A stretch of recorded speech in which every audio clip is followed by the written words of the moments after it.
Hello, this is Tyler from Segwayfixers.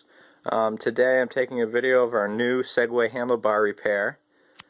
A little brief history of what we used to do before. We used to have wood cores, then we went to fiberglass, and then we went to a resin core. But there was a lot of pain in building those and strength. So now today I'm very excited to show this new handlebar, which is mostly metal.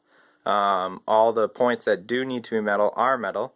The grip post over here and over on the steering side are, well, this side's aluminum and this side is steel. This right here is a metal housing that wraps all the way around. It's also in the front and in the back. We have our stem post attachment back here. We have a metal core that attaches to the post to your Segway. And this right here is a plastic, or a 3D printed plastic piece. Very cool technology. We have our kill switch.